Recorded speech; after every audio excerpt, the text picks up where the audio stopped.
Hi there, in this quick video we're going to show you how to go through and review any bulk, scheduled or recurring invites that you have sent in the past or that might be scheduled to send in future.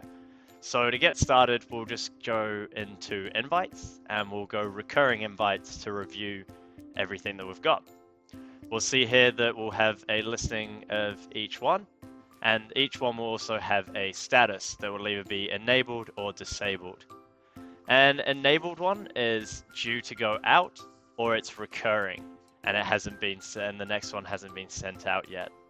If it's been disabled, this could be to do with invite limits and we haven't got enough on our account, or it is one that has been sent out for a single purpose and is no longer sending out, or alternatively one that we've sent and scheduled as recurring but that we're no longer using and we've disabled.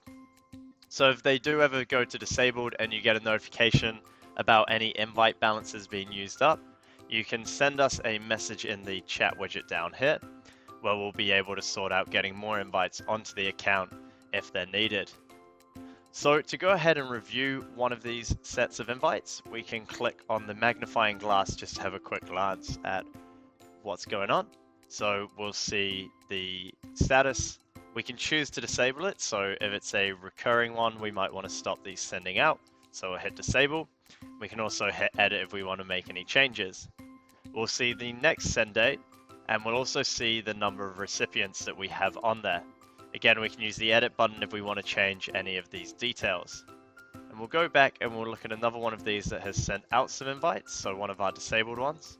And we'll be able to see that each invite that has been sent out to a client is listed here, and we can go through and either click on the magnifying glass or just click on the subject here to go ahead and review that individual invite and make any changes needed. So if we go back here as well, we can also go ahead and make any changes to this. We can hit the edit button if we want to adjust a scheduled bulk or recurring invite. And down here we can see the template can be changed over and any of the messaging again by editing the pencil. We can change the days after it being sent that it is due, and anything to do with scheduling this for the future or setting it to be recurring, as well as our contacts. Now, if we do make any changes here, this isn't going to affect any of the invites that we've already sent out. It's only going to affect invites due to go out in the future. So if the invites have been sent out and you need to make adjustments, it's best to do what we did before, where we went back onto the invite, we went onto the review screen, and we saw all the different invites that we had, and we just clicked that button in there to go review it, and then of course edit to make any changes. So that's a quick run through of how you can go ahead and review and edit any of your created bulk, scheduled or recurring invites. Again, if there's any questions, just click in the chat bubble on the bottom right and you'll be able to send us a message and we'll be able to give you a helping hand.